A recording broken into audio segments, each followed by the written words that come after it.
Welcome to Sunshine Cathedral's Queer God Squad. It's Wednesday, September 10th, 2025. I'm Bishop Terrell Watkins, the Senior Minister of the Sunshine Cathedral. With me today are Bishop Robert Griffin, Reverend Dr. Ann Atwell, and Reverend Kevin Tisdall.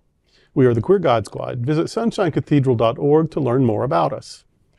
Queer God Squad was created by Hotspots Happening Out to support our mission to explore the value of faith in the LGBTQ community. There is no streaming TV show like this in the entire world. In 2025, we are celebrating the 40th anniversary of Hotspots magazine, the 5th anniversary of Queer News Tonight, with nearly 10,000 stories and 10 million views in 2024. We produced Pride Fest Diversity in August and Pride Fort Lauderdale early next year. We are the largest nonprofit LGBTQ media organization in America, and we encourage you to support our mission to inform, entertain, and educate our community and allies. This is the Sunshine Cathedral Perspective. Queer Legacies, 6 African-American LGBTQ icons you should know. The Queer God Squad wants you to know about these 6 world-changing African-American queer heroes. All right. Marsha P. Johnson, pioneer of the LGBTQ Rights Movement. Marsha P. Johnson, born Malcolm Michaels Jr., was a Black transgender woman and prominent figure in the Stonewall Uprising of 1969. She was a tireless advocate for gay and transgender rights. Johnson's body was found in the Hudson River in 1992. Her death was initially ruled a suicide by police, but many, including her friends and family, believe she was murdered. The case remains officially unresolved. Quoting Marsha, "No pride for some of us without liberation for all of us," end quote. James Baldwin was an American novelist, essayist, playwright, poet, and social critic. His work explored complex themes of race, class, sexuality, and masculinity in America. Baldwin was openly gay during a time when it was socially taboo and often dangerous to be so. His sexuality profoundly influenced his writing and his perspective on identity and belonging. He said, quote, "Not everything that is faced can be changed, but nothing can be changed until it is faced," end quote. He also said the price one pays for refusing to play a role that one knows is false is the social opprobrium of those who have made peace with that role, end quote. And he said, quote, "I can't be a pessimist because I'm alive. To be a pessimist means that you have agreed that human life is an academic matter," end quote. Audre Lorde, self-described Black, lesbian, mother, warrior, poet. Audre Lorde was an American writer and civil rights activist. Her work explored intersectional identities and challenged various forms of oppression. Lorde battled cancer for many years, and her experiences with illness became a subject in her writing, particularly in works like the Cancer Journals, where she explored the intersections of illness, identity, and liberation. Lorde quotes, "The master's tools will never dismantle the master's house."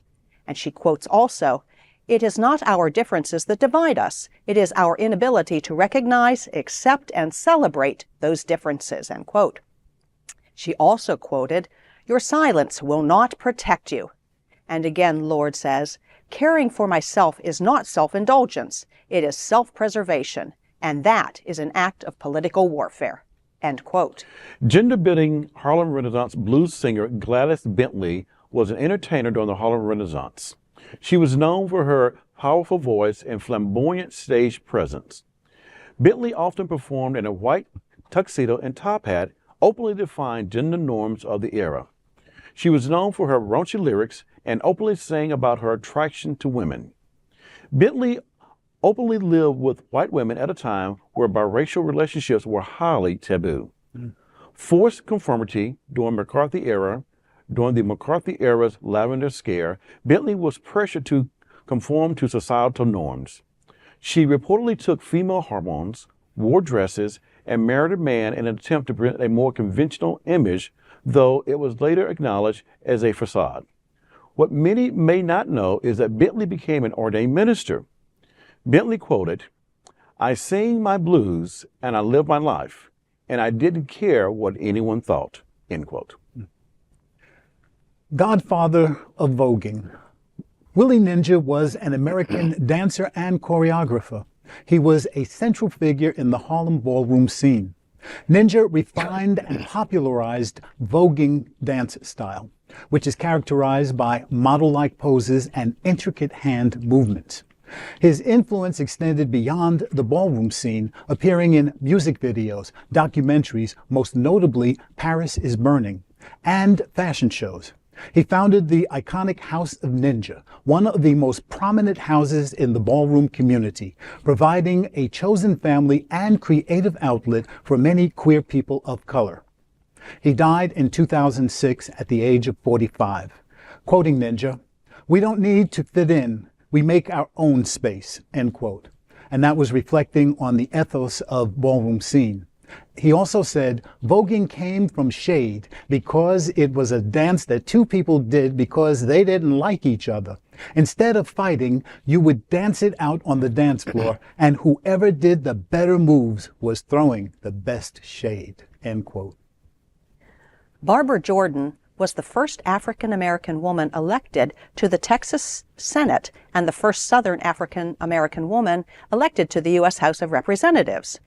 Jordan gained national prominence for her powerful and eloquent speech during the House Judiciary Committee's impeachment hearings against President Richard Nixon in 1974.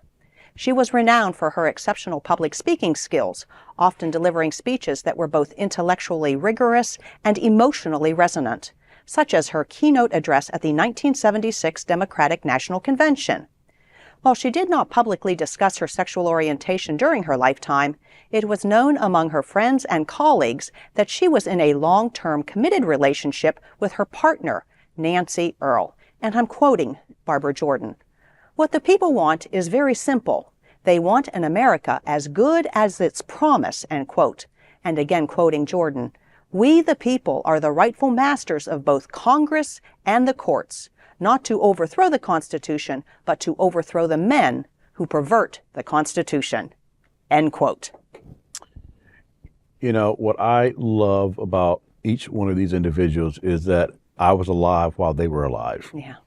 Very young on some of them, but very young. But it's amazing to have been alive at a time when you see like Jordan and her politics kind of shape a convention and kind of going back and reading about her career, the poets and the dancers and the singers. I mean, they all made history in their own way. And I love the Ninja story. If you had somebody to duke it out with, you did it on the dance floor. Yes. You didn't have to worry about all the other stuff that was going on. You just danced out, and that was the most shade. But the other piece I really like is that each one of them brought their own deep, I think, passionate spirituality to surface because they lived out who they were. They spoke out who they were. They wrote out who they were. They challenged us. It was the yin and the yang on politics and what was acceptable around racial stuff and what wasn't acceptable, and how some had to leave the country in order just to find themselves and be back part of what was going on in America. They felt safer doing it outside of America instead of doing it here. And so I think when we look at it from society of the politics, the social norms and ills that was going on at the time, these were great people to have been around. Just think to have been in their inner circles, just the top 10 of the inner circle. What amazing people they were to be shaped by and influenced by at a time when each of these stories were being written and what America was going through at that time. Amazing stories. Yeah, and you see Willie Ninja in the Vogue video. He's prominently displayed as one of the dancers. Baldwin was actually one of the people that James Cone was using for his theology at the end of his life and career.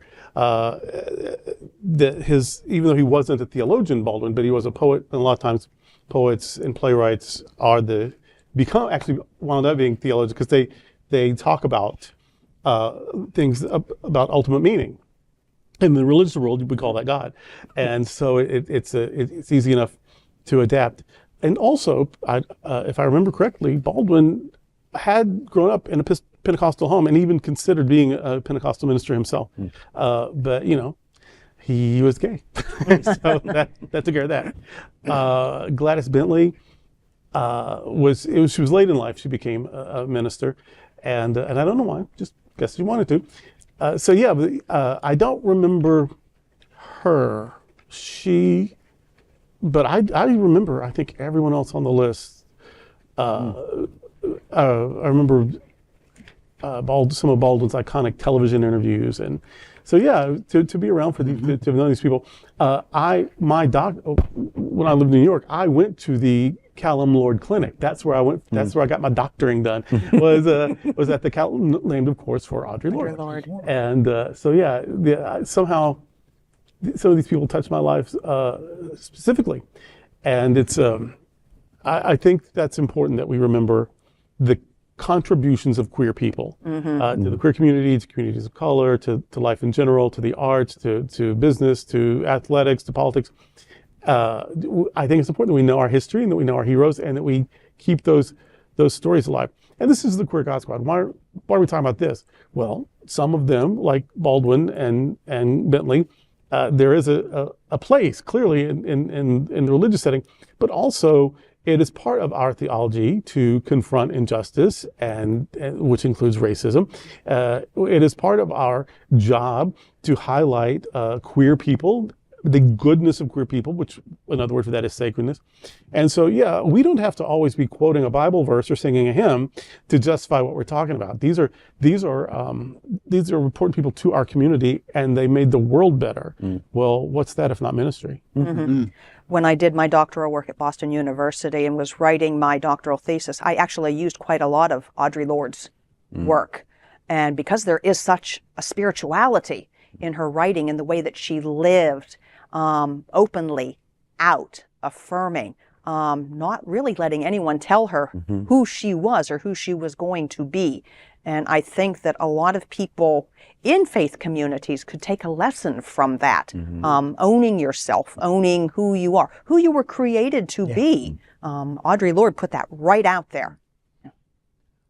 I remember the nerd that I was back in the 70s, running home from my summer youth corps job. I worked 6 a.m. to noon, and I would run home to watch the hearings. And I remember watching Barbara Jordan, and just her presence was always a domineering presence. And that committee that she was sitting on had a lot of heavy hitters on it, but there was something about her that just drew me to listen to her, and then to listen to her at the 1976 Democratic Convention. That's the seminal moment in my life, because I at that time was a political science major. I thought that politics was going to be my life, and to see people like her on stage, realizing Shirley Chisholm in 72 and then Barbara Jordan in 76, that wow, this is just some amazing stuff.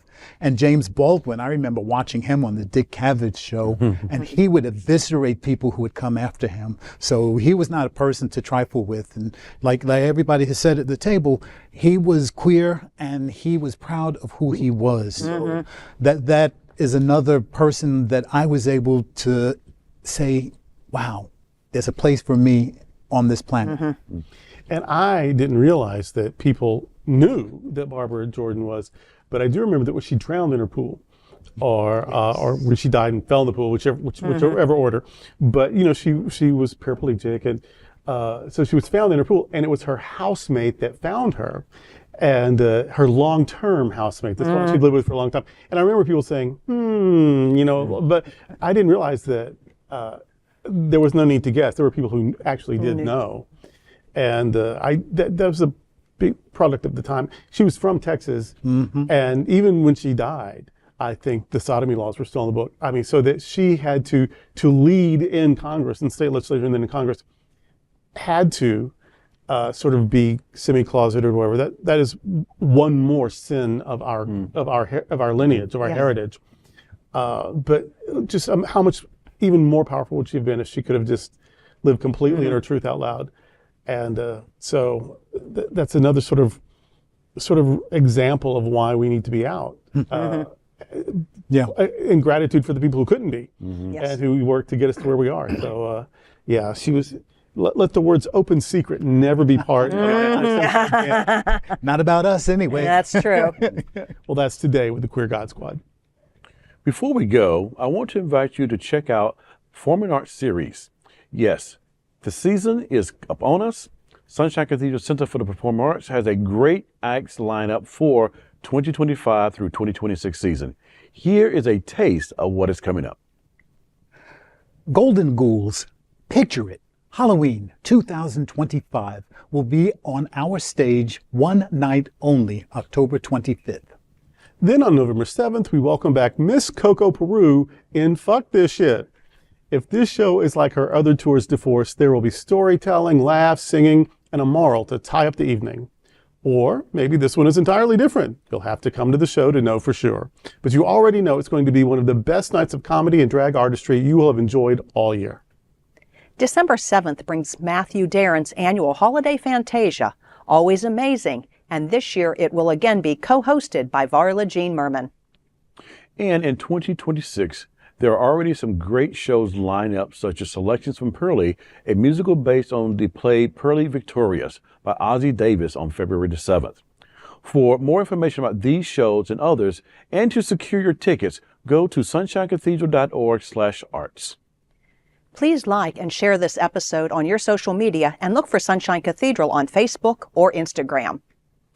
You can also like our individual pages on Facebook. Remember to visit sunshinecathedral.org frequently. There you will find Bishop Talk, where Bishop Durrell and I interview queer religious leaders, activists, and scholars. Thank you for joining the Queer God Squad today. We are here daily at 3 p.m. to have some fun and to discuss what our LGBTQ community is talking about. Sunshine Cathedral is the world's leading progressive queer church. Progressive, queer, and God are words that naturally should go together. Remember that we are all in this together. Also remember, you are God's miracle, not God's mistake. Until next time, we are the Queer God Squad.